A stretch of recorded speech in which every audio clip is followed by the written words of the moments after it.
did this game encapsulate why Arsenal won't be winning the title in this current guise?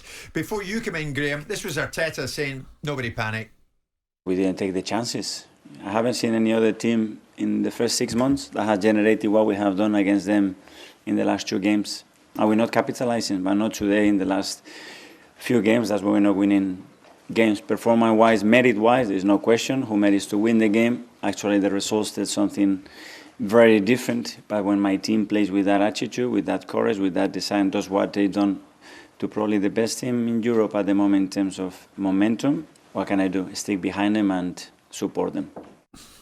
I mean, Graeme, I could see you weren't having, by the looks of what I saw your reaction to be, you're not having a lot of what Arteta said there. It's now 1 win in 7 for Arsenal in all competitions. No, I am having what you said. I was just looking at the black skies gathering outside. No, I think Arsenal, the manager will have gone to bed last night, as will his staff, and hopefully most of the players thinking, how do we not win that game? They were fabulous in the first half. But, you look at the stats at the end of the game, the majority of possession, the majority of touches in opposition box. They had more corners, more what is it they call it these days? Best opportunity to score. XG. XG. Expected goals. Yeah. I love that. Yeah. And they've lost a game. Yeah. They could have been 3-0 up at half time. So what is missing from the game? You break it down, they don't have that fox in the box, that guy that can put the ball in the back of the net, and they're suffering because of that. Is that why they won't win the title? Yeah, if you play as well as Arsenal did and create as many chances as Arsenal did, you expect them to win games. But right now it's not happening for them. Not just that fox in the box missing, whoever that may be, but the other guys are not chipping in. And then you go look at the other side of the coin. I've said for months that Liverpool are a very dangerous team, because Liverpool don't have to play well to win football matches because they have so many goals in their team. And that's exactly how it panned out yesterday. Yes, they rode their luck. But if you're on this Liverpool team at the moment, let's defend properly, let's give nothing away, we will create and we will score goals. They are a dangerous team, Liverpool.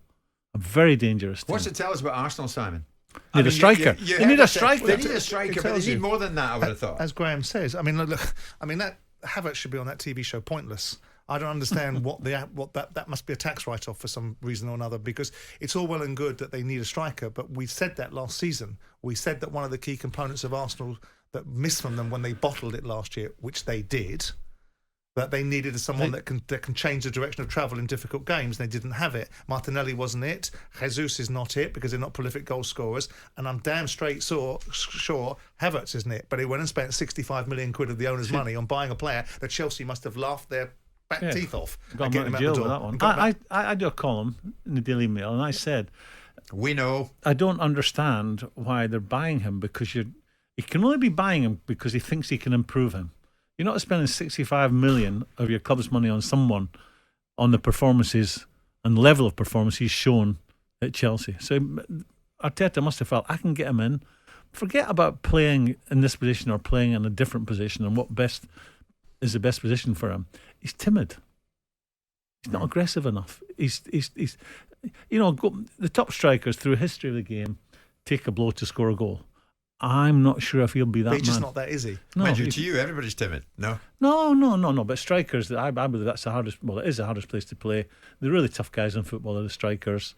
They're the ones in a nanosecond have to decide to go for something where they're going to get smashed or not. They play with a back to big, or they used to play with the backs to big aggressive centre backs who would kick them. But Graeme, Arteta says they're unlikely to sign a striker. These are big decisions in January, and these sort of things that. Sort of the fanning around the side of things, the goalkeeping situation, the striking situation. These are the decisions that Arteta needs to make if he's going to bridge that gap. I said at the end of last year, writing in the same newspaper as Graeme, actually writing. How many times you need to mention this? Actually writing it. I had to take a pay cut when he joined. I heard that. Actually writing it. Yeah. I see. You don't just dictate it to somebody else. His pictures are better than mine. When they spent 200, I said they had spent 250 million pounds to stand still. They've spent 250 million pounds, and they are there and thereabouts standing still. They're out of the FA Cup. They're inside the top 4 in the league, just about. They've got the Champions League, which is their fallback position. But again, you look at Arteta, and I like him. I don't like some of the things that come out of his mouth. I think he got away with what he said about the referees. I don't like that. I don't like Arsenal's behaviour. I don't like Arsenal coming in whining about Saka getting challenged last week. It all feels to me a little bit lightweight. Yeah, but these are the sort of decisions that I wonder if a Klopp and a Guardiola would make. And I wonder sometimes if Arteta is trying just a little bit too hard to be a little bit too clever and a little bit too different and to outthink his rivals. And he doesn't. Is there merit in that, Graham? You know management. Do you see the signs of that? Simon's pointing out. I see, and I think, well, I know Pep and Jurgen Klopp the exact same if they weren't getting results. I mean, managers are two people. You've witnessed it close up. But there are certain individuals when they're winning, goalkeeping, and they're an open book, and everyone's their friend, and they'll pick the phone up to people. And when you're in a bad run, you're suspicious. But that's of life. everyone. That's not the point I'm making, Graham. The point I'm making is we've had two situations this season with a situation with the goalkeepers, where he's talked about the rotation of goalkeepers, and then we've got a centre forward problem. I don't agree with that. And I don't think Pep Guardiola would have signed a Havertz to fix his goal scoring problem, and I don't think he'd have a difficulty around, because when Joe Hart was there, he went, "Not for me." Yeah. Okay. But I think that's before he even got in the door. I think he had. Yeah. But my point is that those are two key component parts that Arteta looks at and handles a certain way. Okay, one wonders if Arsenal's summer recruitment priority now coming back to bite them. I mean, can you save a title bid in the January window? Really keen to find out what Arsenal fans are thinking this morning. I mean, did we see yesterday why Arsenal won't be winning the title in this current guise? 03717 223344 810 89. My mate in Virgin Radio, Eddie's just messaged me. Love a Monday when Souness is on. So do we. Thank you. Jim White and Simon Jordan. Monday to Friday mornings from 10 on AM, on DAB, via the talkSPORT app and on your smart speaker. talkSPORT.